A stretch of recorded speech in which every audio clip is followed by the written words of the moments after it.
The first thing Matthew felt was the lightning bolt of pain slicing through his skull, a jagged spear of white-hot agony that blinded him to everything else. His vision was a kaleidoscope of confusion and swirling colors, the world around him a cacophony of alien sounds. But underneath it all, like a river of molten metal, was the searing ache of the failed mind merge. He collapsed to the floor of his enclosure, the slick tiles cold beneath his cheek as he gasped for breath. Above him, the alien observers, all iridescent skin and eyes like liquid pools, clicked and chirped in disconcerting harmony. He couldn't understand their language, not entirely, but their disappointment was a palpable thing. The mind merge had failed, and with it, their hopes of understanding the human condition. Matthew's thoughts were a jangled mess, shards of memories surfacing without warning, his mother's laugh, the smell of rain-soaked earth, the hollow echo of loneliness. He could feel the alien's probing presence, attempting to sift through the wreckage of his mind, but something was wrong. Instead of offering clarity, the merge had uncovered the raw, festering wounds of his past. He rolled onto his back, blinking against the overhead lights that buzzed with an unsettling familiarity. The zoo, a sprawling complex of interconnected habitats, had become his prison. The aliens, curious and methodical, had gathered creatures from across the universe to study and observe. Humanity, in all its complexity, had been deemed worthy of inclusion. Matthew, a voice echoed in his head, soft and resonant, carrying the weight of empathy and regret. It belonged to one of the aliens, a being he had come to know as Lyriel. Her presence was a soothing balm against the chaos, even as it laid bare the depths of his isolation. "I'm sorry," she continued, her voice a whisper of thought. "We did not anticipate the depth of your pain." He managed a bitter laugh, though it came out as more of a strangled sob. "Welcome to humanity," he muttered, his voice hoarse from disuse. "We're full of surprises." Lyriel's form shimmered into view, her luminescent skin casting ethereal shadows against the walls. She regarded him with an expression that was almost tender, her large eyes reflecting a spectrum of colors that shifted with her emotions. "We wished to understand," she said, a note of pleading in her tone. "But your memories, they're unlike anything we've encountered." Matthew struggled to sit up, his head spinning with the effort. He braced himself against the transparent wall that separated him from the rest of the zoo, looking out at the other enclosures that stretched into the distance. Creatures of all shapes and sizes moved about in their artificial habitats, each a testament to the vastness of the universe. And yet, amid the diversity, he felt profoundly alone. "Understanding isn't always a gift," he said quietly, meeting Lyriel's gaze. "Sometimes, it's a curse." The alien's form shimmered again, her colors deepening with something akin to sorrow. "We did not intend to harm you." He nodded, though the gesture felt hollow. "I know." Silence stretched between them, heavy with unspoken words. Matthew closed his eyes, letting the memories wash over him with their bittersweet familiarity. The mind merge had dredged up everything he had tried to bury, his childhood, marked by loss and longing, the years spent searching for connection in a world that seemed indifferent to his existence. He opened his eyes again, looking at Lyriel with a newfound clarity. "Why capture us at all?" he asked, the question burning in his mind. "Why bring us here?" She hesitated, her colors swirling with uncertainty. "To learn," she said finally. "To grow. Your species, it is different. Complex. We hoped, there was something we could share." Matthew shook his head, a rueful smile playing on his lips. "You can't learn everything by locking us up like animals." Lyriel's form flickered, as though caught in an internal struggle. "No," she agreed softly. "Perhaps not." He turned away from her, pressing his forehead against the cool glass. Outside, the sun was setting, casting long shadows across the zoo. It was a beautiful sight, and yet it filled him with an aching sense of loss. How long had it been since he had watched a sunset without bars between him and the sky? The sound of Lyriel's voice pulled him back from the brink of despair. "Matthew," she said, her tone urgent, "there may be a way to help you." He glanced at her, skepticism warring with hope. "What do you mean?" She moved closer, her form shimmering with determination. "There is a process," she explained, "a way to heal the damage caused by the mind merge. It is risky, but it could allow you to find peace." Peace. The word resonated within him, a distant echo of something he had nearly forgotten. But with it came fear, the fear of the unknown, of placing his trust in beings who had already caused him so much pain. Still, what did he have to lose? "All right," he said finally, his voice steady despite the turmoil within. "I'll do it." Lyrile's form brightened with relief, her colors shifting to a soothing blue. "Thank you," she said, her voice a gentle caress. "We will begin at once." She reached for him, her touch a feather-light brush against his consciousness. Matthew closed his eyes, surrendering to the promise of healing. As her presence enveloped him, he felt a warmth spreading through his mind, gentle and persistent, like the first rays of dawn. For a moment, he was weightless, untethered from the pain that had defined him for so long. The memories that had haunted him began to dissolve, their edges softening into something less sharp, less immediate. But just as quickly as it began, the peace was shattered. An image flashed through his mind, vivid and terrifying, a planet, blue and green against the void, consumed by flames. He could hear the screams, could feel the heat of the fire licking at his skin. It was Earth, his home, and it was burning. "Matthew." Lyrile's voice was an urgent cry, cutting through the chaos. "What do you see?" He struggled to form words, his throat tight with fear. "It's Earth," he gasped, the image seared into his mind. "Something's happening. They're attacking." A ripple of shock passed through Lyrile's form, her colors shifting to a tumultuous red. "This cannot be," she murmured, her voice edged with disbelief. "We did not authorize," but the image was unrelenting, a nightmare that refused to fade. Matthew clung to the remnants of his sanity, desperately seeking answers. "You have to stop it," he pleaded, his voice raw with emotion. "You have to help us." Lyrile's form flickered, her expression torn between duty and compassion. "I will try," she said finally, her voice a promise. "I will do what I can." And then she was gone, leaving Matthew alone once more, the echoes of her presence fading into silence. He slumped against the glass, his mind a turbulent sea of fear and uncertainty. The zoo, with its alien wonders and curious captors, had become a battleground, a place where humanity's fight for survival would be determined. And as Matthew gazed out at the stars, their distant light a reminder of all he had lost, he realized that the true battle lay within himself. He would fight, not just for his own freedom, but for the world he had left behind. As the night descended, the zoo was bathed in an otherworldly glow, the creatures within stirring with a restless energy. Matthew watched them, his heart a heavy weight in his chest.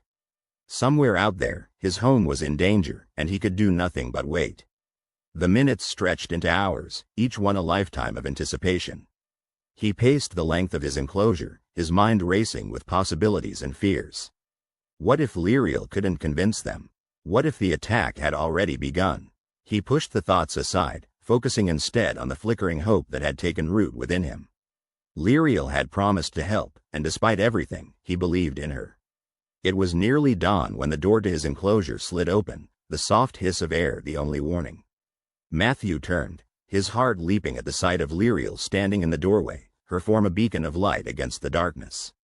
"We must hurry," she said, her voice a blend of urgency and determination.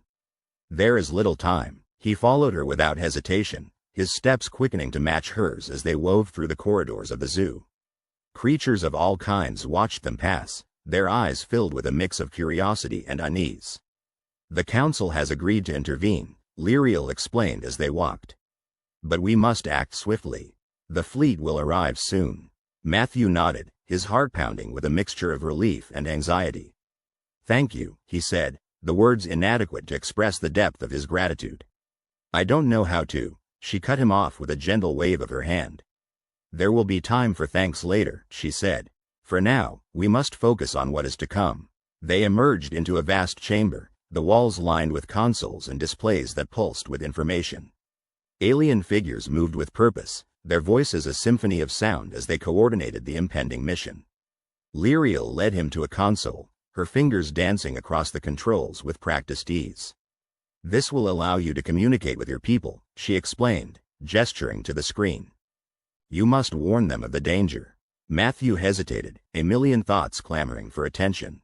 But beneath it all was a single, undeniable truth.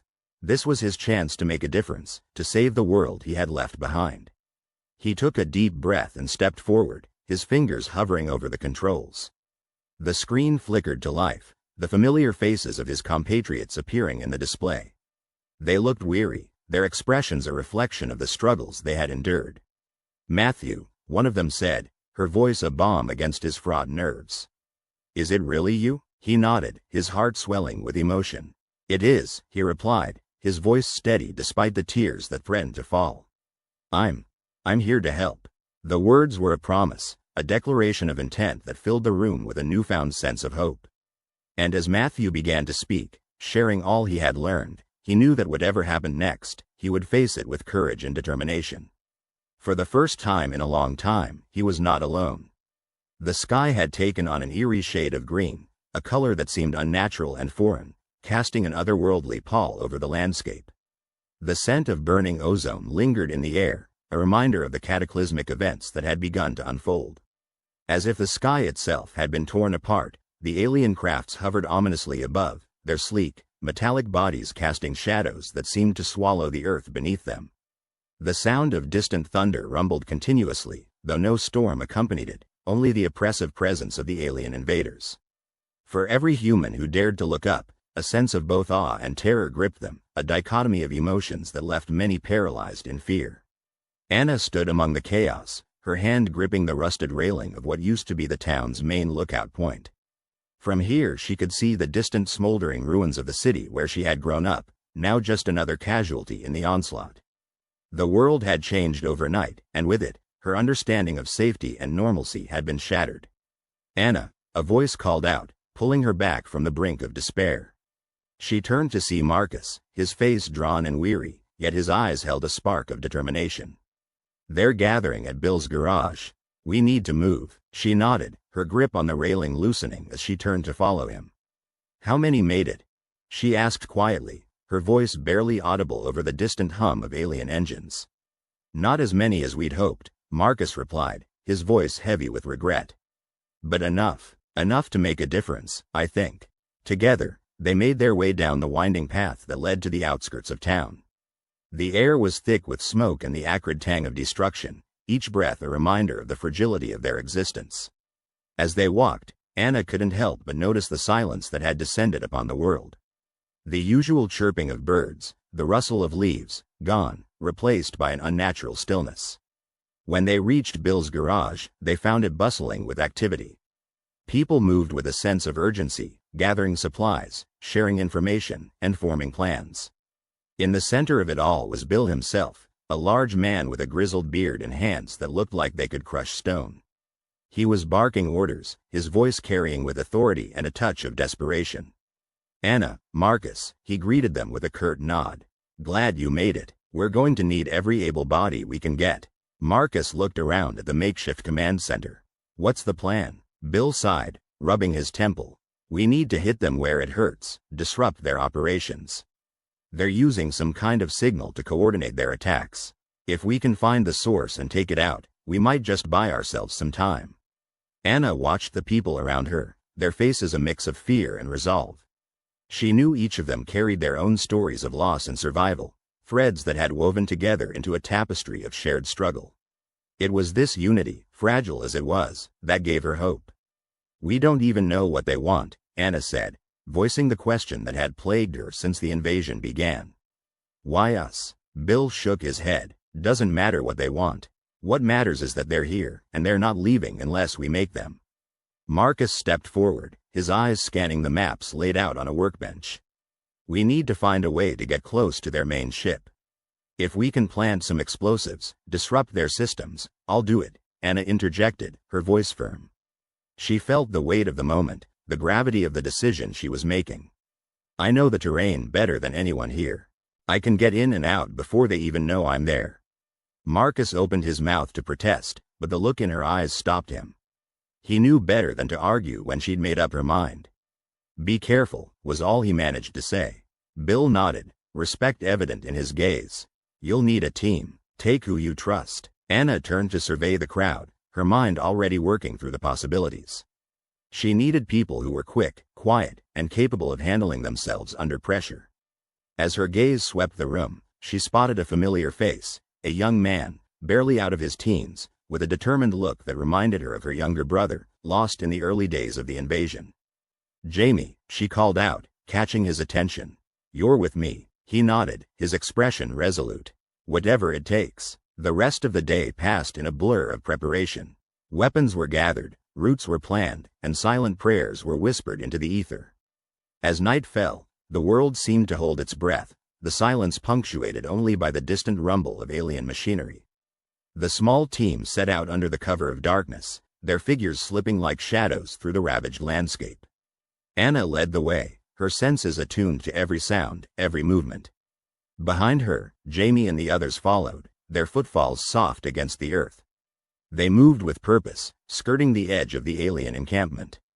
The air was thick with tension, each step a reminder of the danger that loomed ever present. As they drew closer to their target, the alien ship loomed above them, a hulking silhouette against the night sky. Anna signaled for the group to halt, crouching low behind a crumbling wall.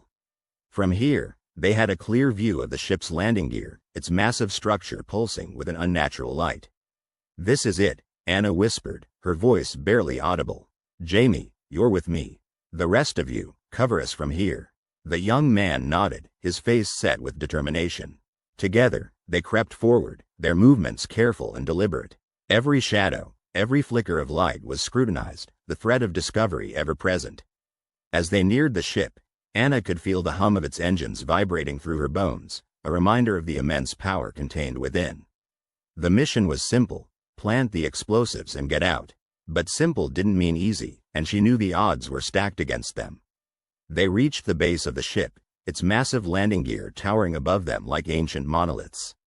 Anna carefully set the charges, her hands steady despite the adrenaline coursing through her veins. Jamie worked alongside her, his focus unwavering. "Almost there," he murmured, glancing up at her. Anna nodded, her mind racing through the steps they needed to take once the charges were set. The world seemed to narrow to a single point of focus, the objective clear and unyielding. The distant roar of engines suddenly grew louder, a sound that sent a chill down her spine. She looked up to see a smaller alien craft descending, its sleek form slicing through the night with predatory grace.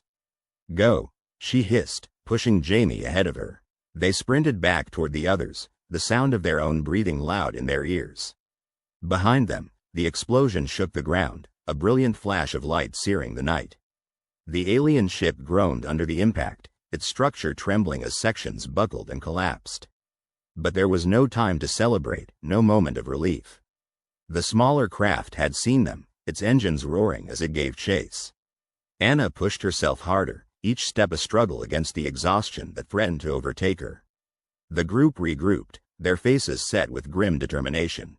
They moved as one, a unit forged in the crucible of survival, each of them knowing that the real battle had only just begun. As they reached the relative safety of the forest, the alien craft hovered above, its presence a looming threat that promised retribution. Anna knew they had dealt a blow, but it was a small victory in a war that seemed insurmountable. The realization hung heavy in the air, the knowledge that this was only the beginning. Their world had been irrevocably changed, and the path ahead was fraught with danger and uncertainty. Yet in the darkness, there was a flicker of hope, a reminder that even in the face of overwhelming odds, humanity would endure. Together, they would fight, driven by the unyielding spirit that had defined them since time immemorial. As they disappeared into the shadows, the alien craft circled above, its searchlights piercing the night. The world continued to tremble, caught in the grip of an invasion that had only just begun. The air was thick with the acrid scent of burnt metal and ozone as Commander Elena Vasquez stumbled through the debris-strewn streets of New York. The once bustling metropolis was now a grotesque tableau of ruin and despair, skyscrapers reduced to skeletal silhouettes against the smoky horizon. The invaders, creatures with iridescent exoskeletons that shimmered like oil on water, had descended without warning, their technology far surpassing anything humanity could muster. Their ships hovered above the city, casting long shadows that seemed to swallow hope itself. Elena wiped the sweat and grime from her brow, pushing forward, her tactical gear feeling like it weighed a ton.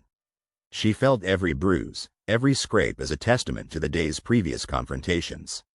She was leading what remained of her squad, now a ragtag assembly of soldiers, civilians, and a few scientists clutching their salvaged equipment, through the chaos. Their objective was simple yet daunting: survive and regroup with others who had also fallen back into the network of subway tunnels beneath the city. As they moved, the sound of alien machinery and distant gunfire echoed through the streets, a constant reminder of how outmatched they were. The aliens had technology that seemed like magic. Energy weapons that sliced through tanks as if they were paper, force fields that deflected their missiles with ease. Humanity's most advanced weaponry seemed pitiful in comparison, mere firecrackers against a storm. Dr. Liam Chen, one of the scientists clutching a battered laptop, kept close to Alina's side. His face was a mask of exhaustion, but his eyes were sharp, filled with a determined light. "Commander," he began, his voice barely audible above the din, "we've been analyzing the data from the failed mind merge attempt." Elena nodded, trying to focus through her fatigue. The plan had been desperate. A risky endeavor to link human and alien minds, to understand their motives and perhaps, just perhaps, find a weakness. But the attempt had ended in disaster, leaving several of their brightest minds catatonic, their brains burned out from the psychic backlash. "What did you find?" she asked, her voice hoarse. Chen hesitated, then pulled out a small device, projecting a hologram of brainwave patterns and alien script. The merge provided us a glimpse, a fleeting connection to their hive mind. It's overwhelming. They perceive us as something less than insects. Our emotions, our thoughts, they're like static noise to them. But there's more. Elena felt a chill run down her spine. More? There's trauma, Chen said, his voice dropping to a whisper. Buried deep in the minds of those who attempted the merge. Memories, not just from the encounter, but from their pasts. It's as if the aliens amplified their worst fears, their pain. It's affecting them, driving them deeper into catatonia.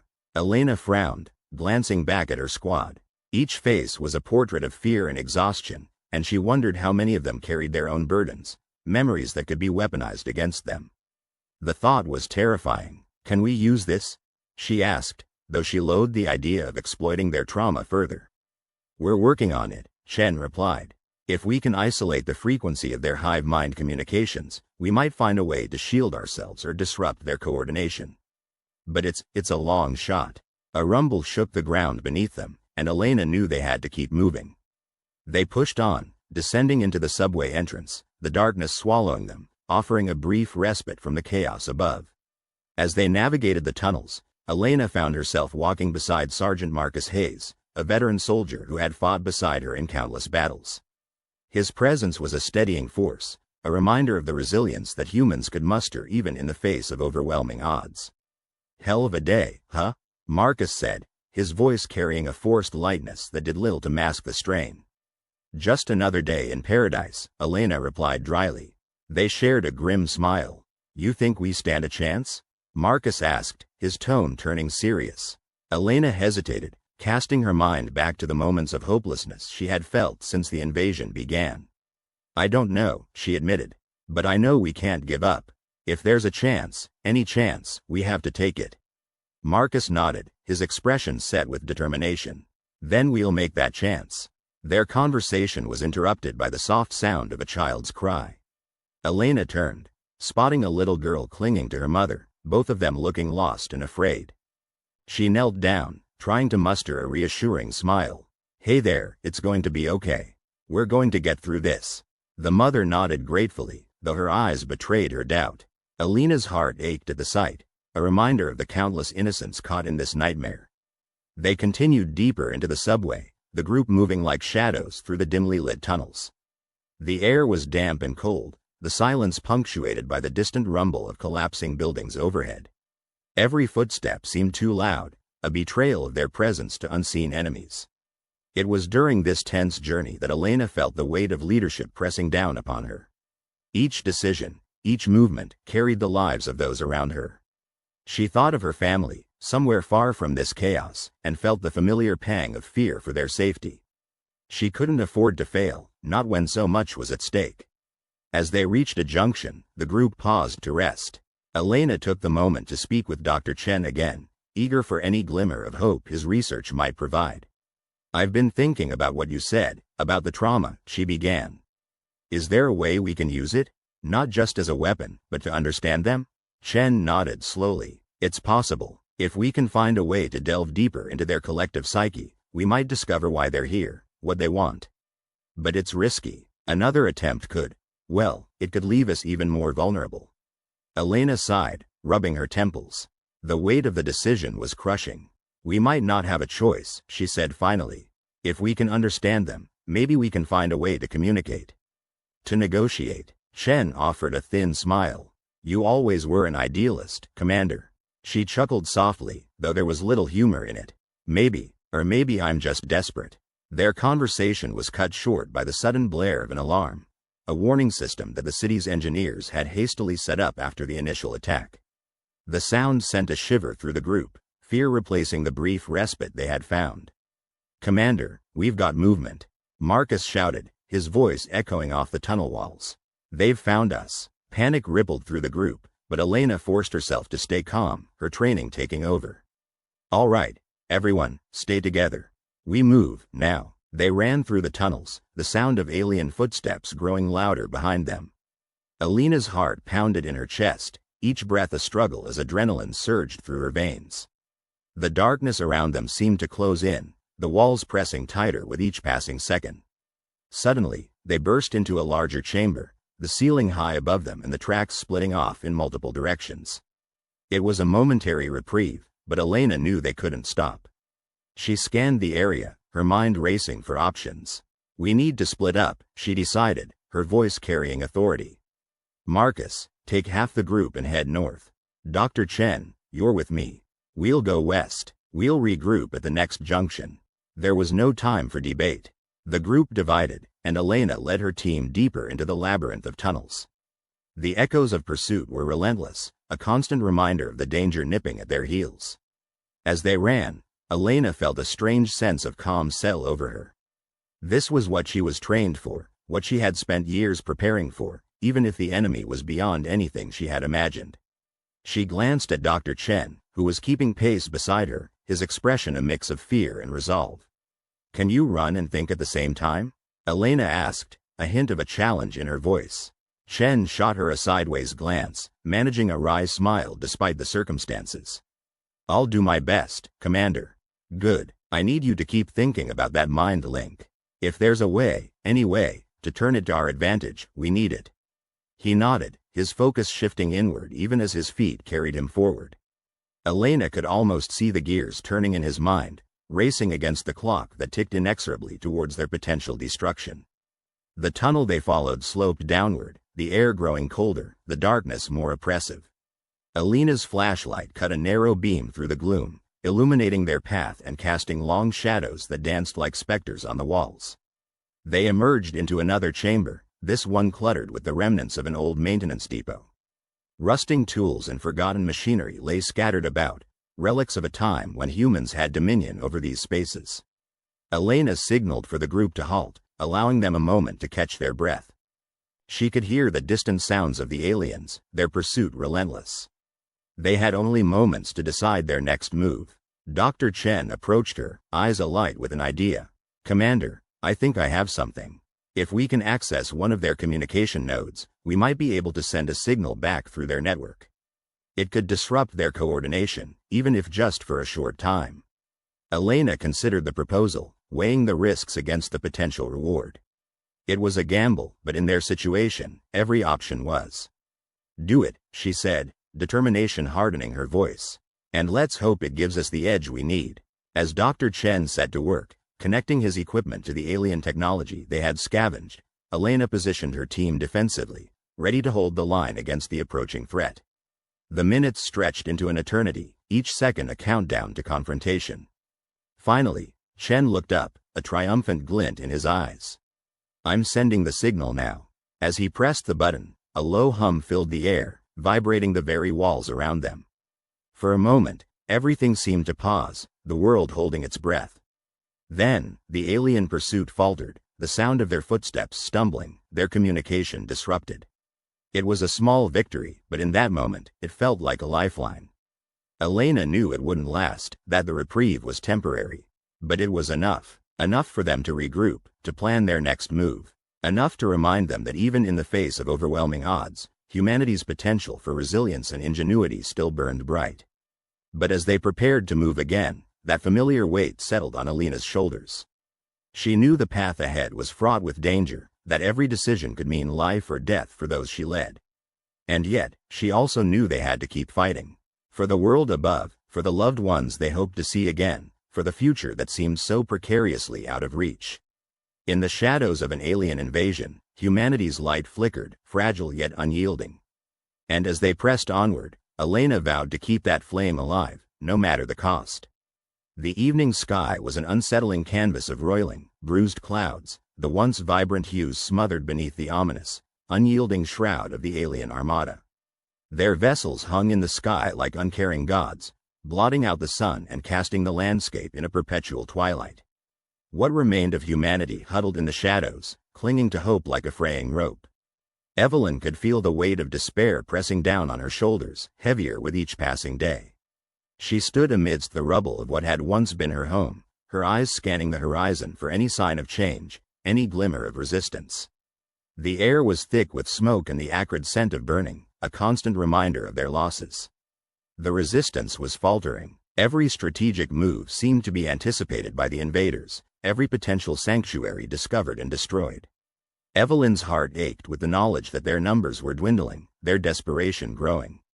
Yet, somewhere deep within her, a flicker of stubborn defiance refused to be extinguished.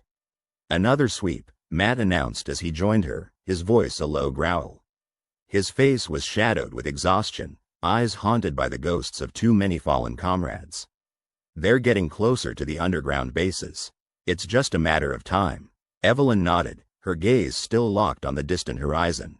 "We need a new plan," she whispered, though the words felt hollow. "Something they won't see coming." Matt sighed, running a hand through his unkempt hair. "We're running out of time and options." The ground shuddered beneath them as another alien craft roared overhead, its engines a chilling reminder of the power they faced. Evelyn watched it pass, her mind racing. The invaders had systematically dismantled their communications, their transportation, even their food supplies. The world was unraveling, and humanity along with it. "I refuse to believe we're out of options," she said finally, turning to meet Matt's weary gaze. "We just need to think differently." He gave a bitter laugh. "Think differently? We're trying to fight gods with sticks and stones, Evelyn. What else can we do?" She didn't have an answer, not yet. But she knew that giving in to despair was a luxury they couldn't afford. Somewhere in the back of her mind, an idea was forming, fragile and untested. They retreated to the underground bunker, where the surviving members of their cell were gathered. The air was thick with tension, a sharp contrast to the camaraderie they'd once shared.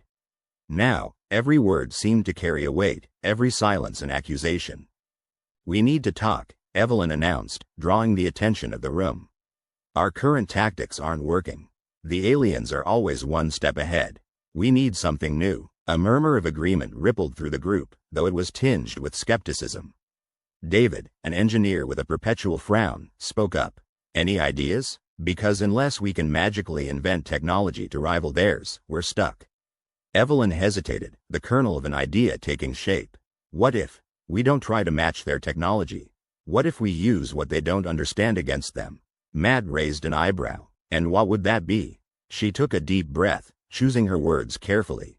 "Us, humanity, we're unpredictable, chaotic. We don't always follow logic or patterns.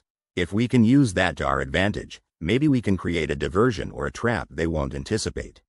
There was a long pause as the group considered her words. It was a risky plan, relying on the very traits that had often been their downfall. But there was a flicker of interest in David's eyes, a spark of something that could be the beginning of hope. "We'd need a decoy," David mused, his mind already ticking over possibilities. "Something to draw their attention, make them think we're up to something big. And we'd need to move fast," Matt added, his skepticism giving way to cautious optimism. "If they catch wind of what we're doing, it's over." Evelyn nodded, feeling a surge of determination. They would need to be clever, to use every ounce of their ingenuity. But maybe, just maybe, they could turn the tide. As they began to form a plan, the bunker door swung open, and a young scout stumbled in, his face pale and eyes wide with fear. "They're coming," he gasped, collapsing against the wall. "They found us." Panic rippled through the room, the reality of their situation crashing down like a tidal wave. Evelyn's heart pounded in her chest, the fragile hope they'd begun to build suddenly shattered. We have to go, Matt said, grabbing her arm. Now. But the plan? Evelyn protested, her voice drowned out by the rising chaos. There's no time, he insisted, pulling her towards the narrow escape tunnel. We need to regroup, find somewhere safe. The group moved in a frantic scramble, their footsteps echoing in the confined space as they fled. Behind them, a low rumble reverberated through the earth, the sound of the alien machines descending upon the bunker with ruthless efficiency. As they emerged into the open air, Evelyn glanced back, her heart heavy with the loss of yet another sanctuary. The landscape was a patchwork of destruction, the night sky pierced by the cold gaze of the alien vessels. We keep moving, Matt urged, his voice a steady anchor amidst the chaos. We find another place to hide, and then we figure out our next move. Evelyn nodded, though her mind was already racing ahead. They were running out of places to hide, of allies to turn to. But they were still here, still fighting. And as long as they drew breath, there was still a chance. The night stretched on, a perilous journey through the shattered remains of civilization. They moved in silence, their breaths forming clouds of mist in the chilled air, their footsteps the only sound in the oppressive quiet. As dawn approached, they found temporary refuge in the ruins of an old factory, its walls crumbling yet offering a semblance of shelter. Exhaustion weighed heavily upon them, but there was no time to rest. Evelyn gathered the group, her voice weary yet determined. We need to act quickly, before they catch up. We need to think outside the box, use what resources we have. David nodded, his mind already working. I've been thinking about what you said, about using our unpredictability. If we can create enough false signals, make them think we're planning something big, it might buy us some time. And how do we do that? A voice piped up from the back, skepticism evident. By being unpredictable, Evelyn replied, her gaze sweeping the room. We use decoys, radio signals, anything we can to make it seem like we're everywhere and nowhere all at once. It was a gamble, a desperate attempt to outwit an enemy that seemed to know their every move. But it was all they had left. As they set to work, Evelyn's thoughts drifted to the people they'd lost, the lives shattered by the invasion. Each loss was a wound that never quite healed, a reminder of their failures. But it was also a reminder of why they fought, why they had to keep fighting. The hours slipped by, a blur of motion and whispered conversations. The factory was a hive of activity, their desperation fueling a flurry of ingenuity. Yet beneath the surface, fear simmered, a constant undercurrent that threatened to pull them under. Evelyn found herself alone on the factory's rooftop, staring out at the desolate landscape. The world felt so vast, so unforgiving, and she was achingly aware of how small they were in the face of it all. Hey, Matt's voice broke through her reverie, and she turned to find him standing beside her, his expression unreadable. You okay? She managed a weak smile. As okay as I can be, considering. He nodded, his gaze roaming over the horizon. Do you think this will work? I don't know, she admitted, the honesty of it a relief. But we have to try. We can't just give up.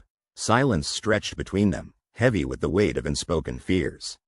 In the distance, the sky was beginning to lighten, the first hint of dawn painting the clouds with muted colors. If we fail, Matt began, his voice low, promise me you won't give up. Promise me you'll keep fighting, no matter what. Evelyn's throat tightened, but she nodded. I promise. As the first rays of sunlight broke through the clouds, they returned to the others, their resolve hardened by the shared promise. It was a small victory, a fragile hope, but in a world on the brink of darkness, it was all they had. Their plan unfolded with a frantic urgency, a dance of decoys and misinformation designed to confound the enemy. Radio signals crackled to life, phantom movements reported from distant locations, a tapestry of chaos woven with human ingenuity. For a time, it seemed to work. The alien forces shifted, their attention divided by the sudden surge of activity.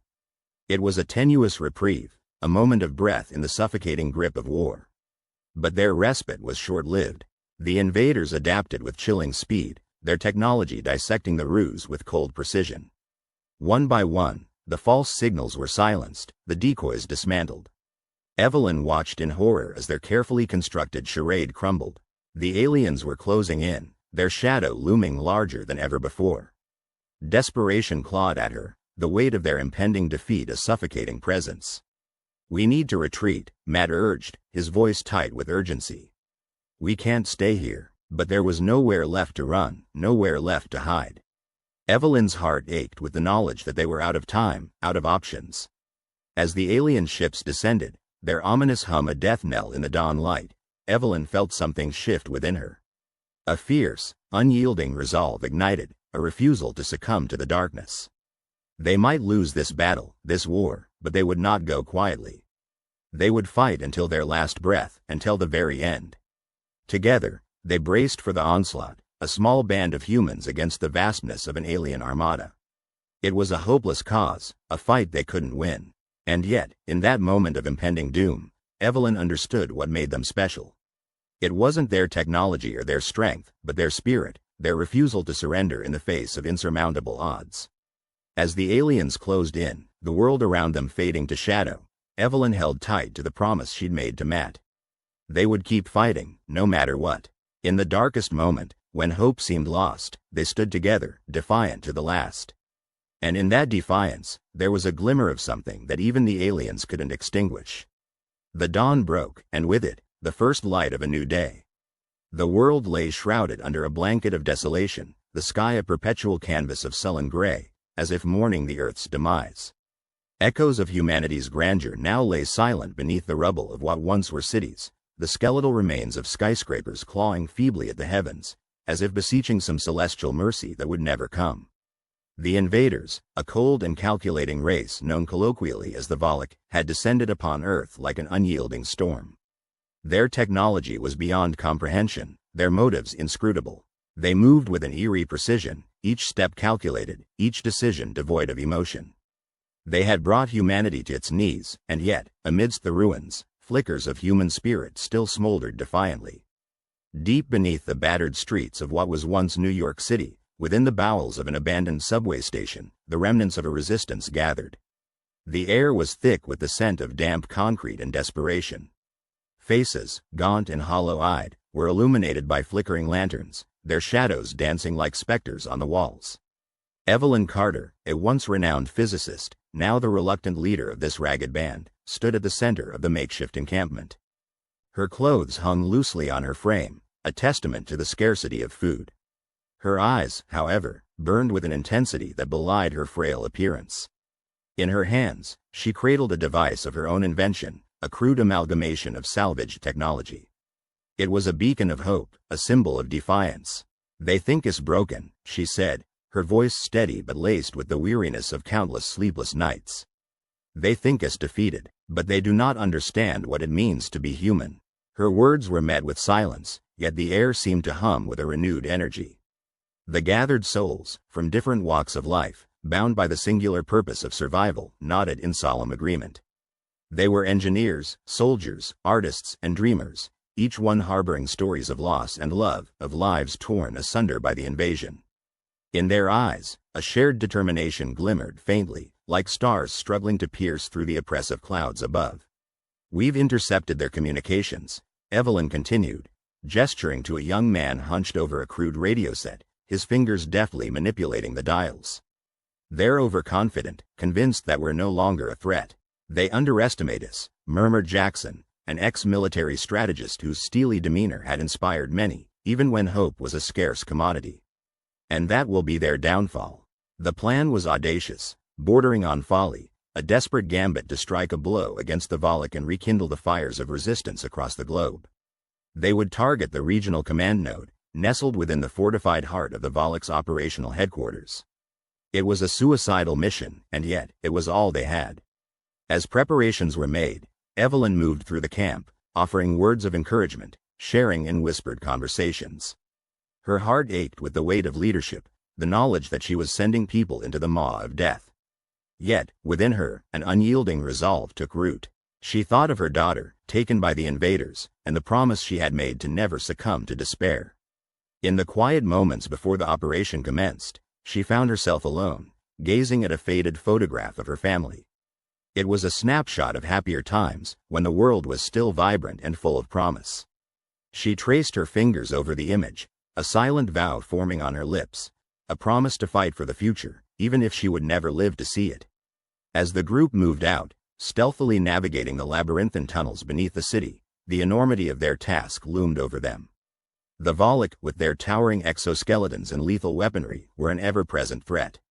Every step forward was fraught with peril, every shadow a potential harbinger of death. Yet, driven by a shared purpose, they advanced with unwavering determination. They were the last flicker of humanity's tenacity, a testament to the indomitable spirit that refused to be extinguished. The ascent to the surface was fraught with tension, the oppressive silence broken only by the distant rumble of alien machinery. As they emerged into the ruined cityscape, the group paused momentarily, taking in the nightmarish panorama.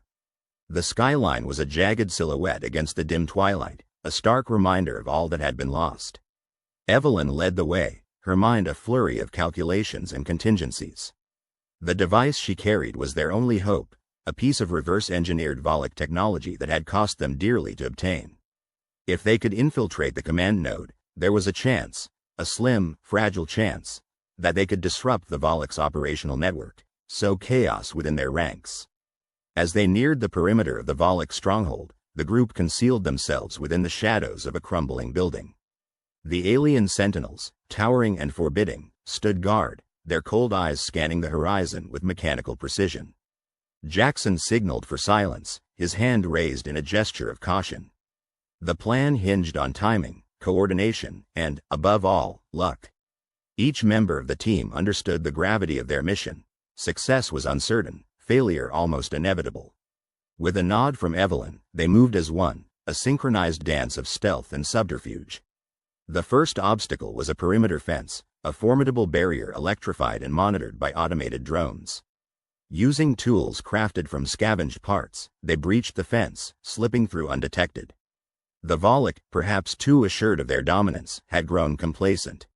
As the group infiltrated deeper into the compound, Evelyn's heart pounded with a mixture of fear and exhilaration. They were so close, tantalizingly close to striking a blow for humanity. But fate, ever capricious, was not yet finished with its cruel jest. As they reached the entrance to the command node, an alarm sounded, a piercing wail that shattered the stillness. The Volok, roused from their slumber, descended upon the intruders with a terrifying swiftness. Chaos erupted, the air thick with the acrid scent of ozone and the deafening roar of alien weaponry. Evelyn and her team fought with desperate ferocity, their every action a testament to human ingenuity and resilience. They were outmatched, outgunned, and yet they persevered, driven by a primal will to survive. In the midst of the battle, Evelyn reached the control terminal, her hands moving with frenzied precision as she activated the device. It was a last, desperate act, a gamble against insurmountable odds. As the device hummed to life, a wave of energy surged through the network, a pulse of disruption that momentarily staggered the Volok forces. For a fleeting moment, it seemed as though they had succeeded, that their sacrifice had not been in vain. Yet, the reprieve was short-lived. The Volok, though momentarily disoriented, quickly regained their composure, their response swift and unrelenting. Evelyn, cornered and wounded, felt the weight of despair pressing down upon her. Around her, the last of her team fought bravely, their lives extinguished one by one. She could feel the darkness closing in, a suffocating void that threatened to swallow her whole. Yet, amidst the chaos, a spark ignited within her, a flicker of defiance that refused to be snuffed out. She thought of her daughter, of the world that might yet be, and she found strength in the knowledge that their struggle, though seemingly futile, had not been in vain. As the Volok converged upon her, Evelyn rose to her feet, a figure of frail defiance amidst the carnage. Her final act was one of pure resolve, a testament to the enduring human spirit. She triggered the device once more, unleashing a surge of energy that cascaded through the command network, a disruptive pulse that resonated like a clarion call across the world. In that moment, as the final vestiges of her strength ebbed away, Evelyn knew that they had planted the seeds of a resurgence. Though the darkness was overwhelming, though the odds were stacked against them, humanity would not be vanquished so easily. The Volok, in their hubris, had underestimated the resilience of a species that thrived on adversity, a species that found strength in the most desperate of times. In the depths of despair, where all seemed lost, they had sparked a flame that would not be easily extinguished.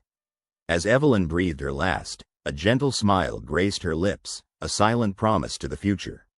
It was not the end, but the beginning of a new chapter, a turning point where everything would change. The night was darkest before the dawn, and though the road ahead was fraught with peril, humanity would rise to meet the challenge, as they always had, with unyielding determination. The air was thick with ash and memory, as if every breath took in the echoes of what once was. Cities lay in ruin, their silhouettes jagged against the bruised sky.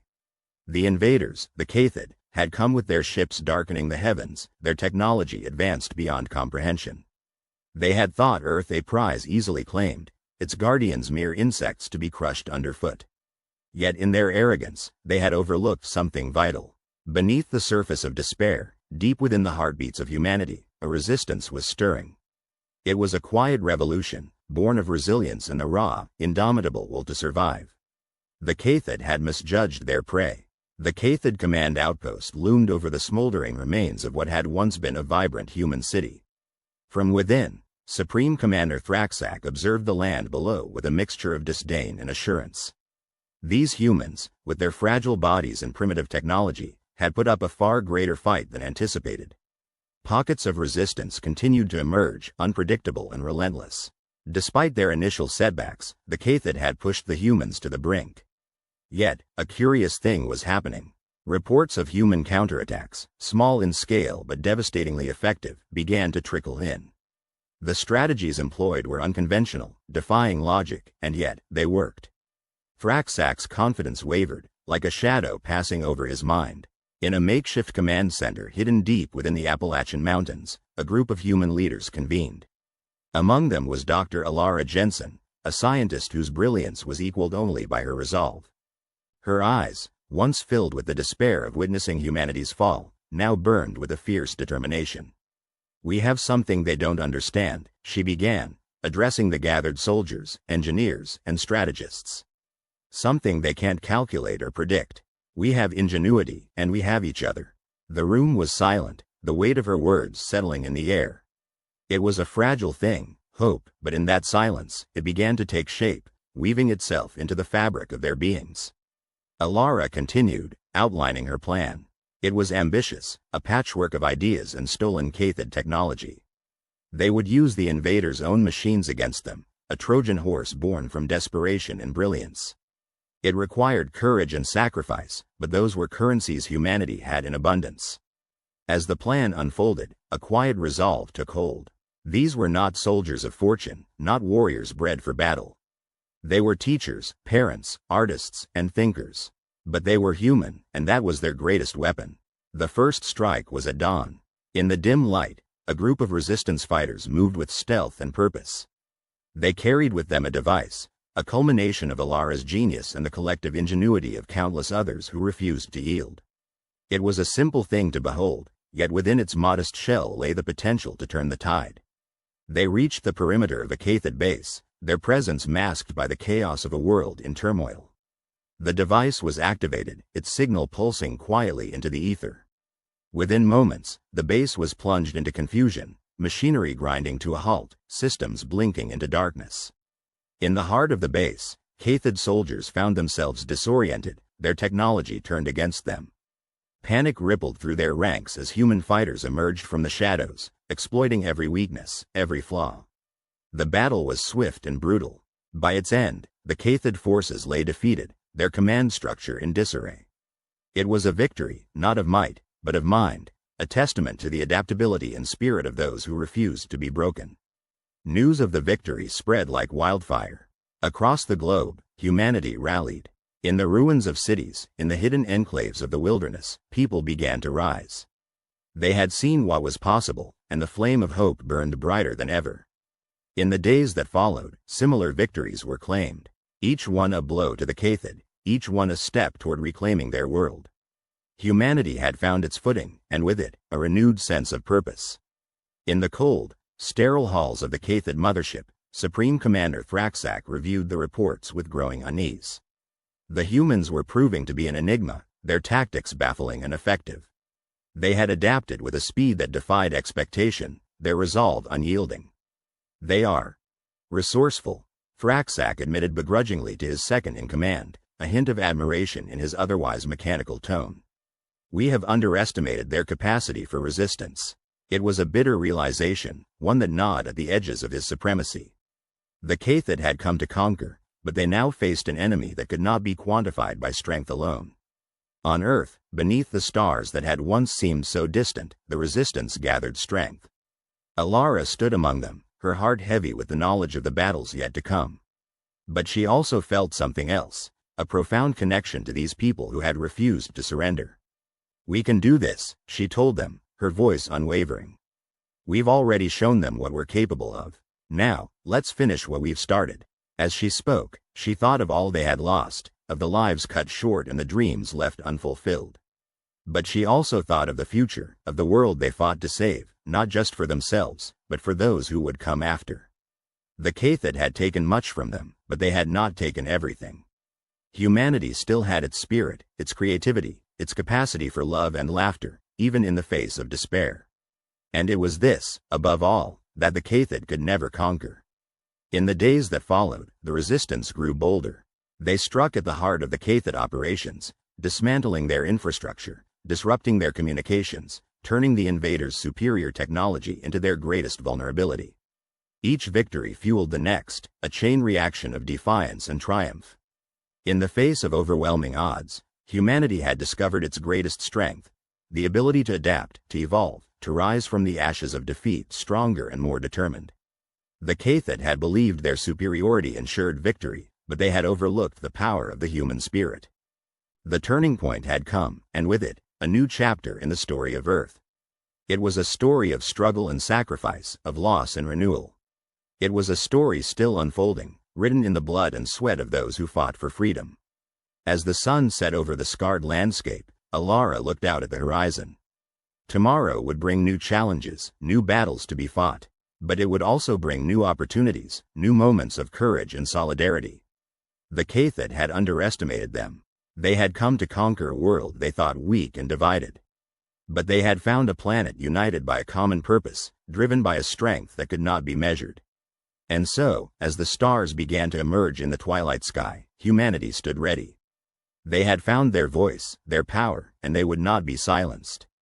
The tide had turned, and the Cathid would soon learn the true meaning of resilience. For humanity, this was not just a fight for survival, it was a fight for the soul of their world. They were not just defending Earth, they were reclaiming it, one victory at a time. And in that reclamation, they found something precious, the promise of a future. A future where the stars were no longer just distant lights in the sky, but a destiny waiting to be embraced. The skies were a canvas painted with the blaze of warfare, a kaleidoscope of colors that told the story of despair and hope in equal measure. The alien armada, once a monolithic force of untouchable power, was now a swarm of scattered ships, struggling against the very elements they had come to dominate. The humans, underestimated and overlooked, had found their moment of defiance amidst the chaos. Beneath the canopy of this celestial battlefield, Earth's surface lay scarred and battered. Cities were reduced to skeletal remains, ghostly reminders of the lives once lived there. Yet, in the midst of ruins, humanity stirred with a fervor that transcended the destruction. There was an unyielding spirit, a raw tenacity that refused to be extinguished. The aliens had failed to account for the depth of human resilience, and it was their undoing. At the helm of this uprising was Captain Emily Carter, her face etched with the lines of countless battles, each one a testament to her indomitable will. Her voice, calm and commanding, crackled over the comms. "All units, engage on my mark. Remember, we are not just fighting for survival, we are fighting for everything we hold dear. Let's show them what it means to be human." Her words were a rallying cry, echoing through the hearts of those who had put their faith in her leadership. Across the globe, pockets of resistance surged into action, each one a beacon of defiance in the darkness. Engineers, scientists, soldiers, and civilians alike worked in unison, their efforts culminating in a breathtaking orchestration of human ingenuity and courage. In the skies above, a fleet of retrofitted spacecraft, once mere relics of human exploration, now bore the mantle of humanity's last hope. These vessels, brought to life through the brilliant minds and relentless hands of Earth's finest, were a testament to what could be achieved when desperation met determination.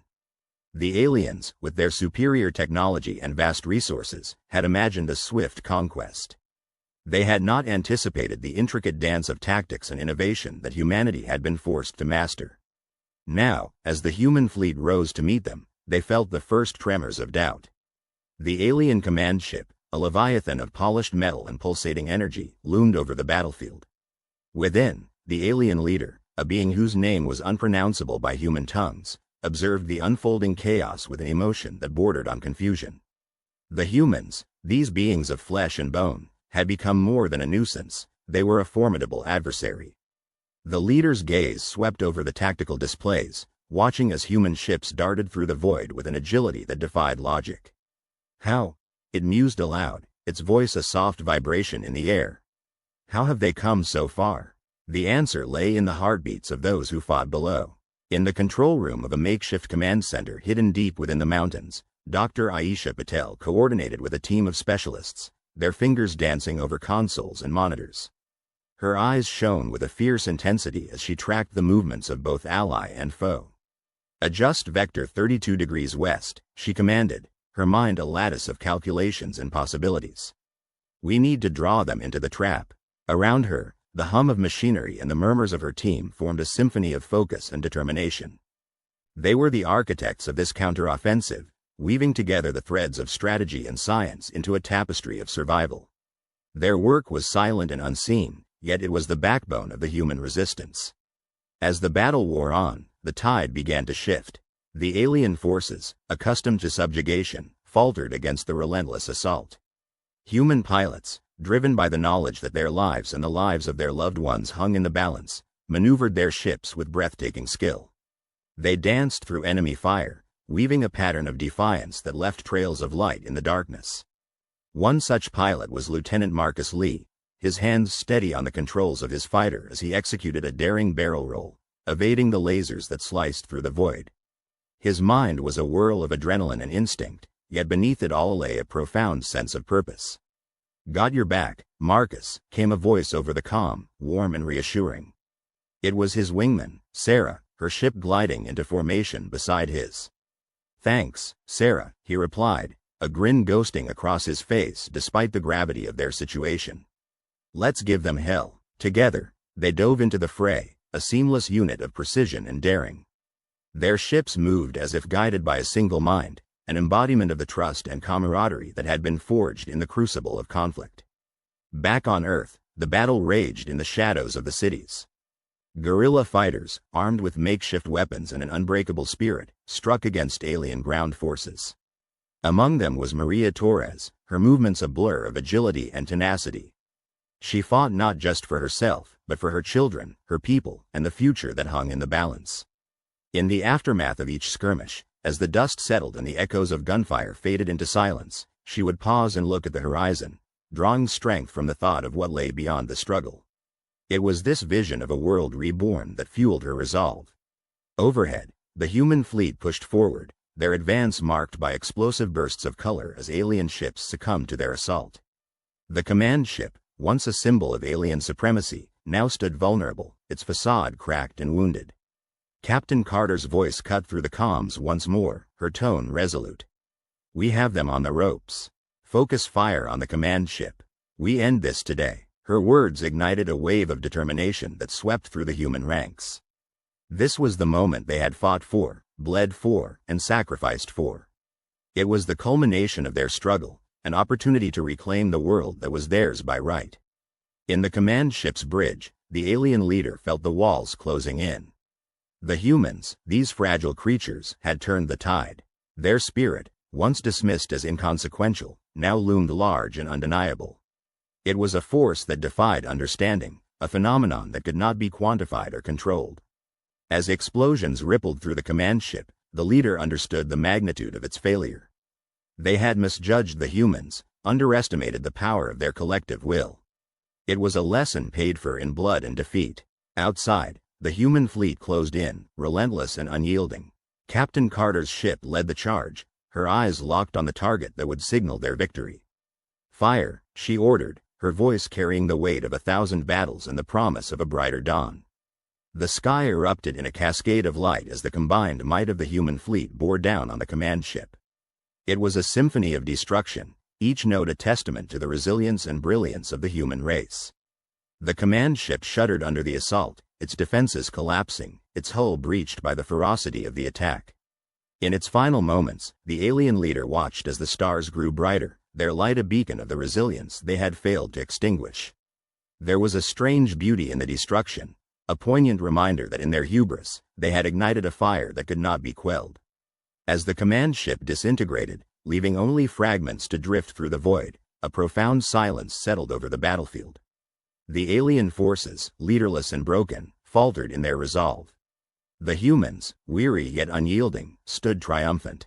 On Earth, beneath the canopy of a sky now free from the shadow of oppression, humanity began to emerge from the ruins. There was a solemnity to their victory, a recognition of the cost at which it had been won.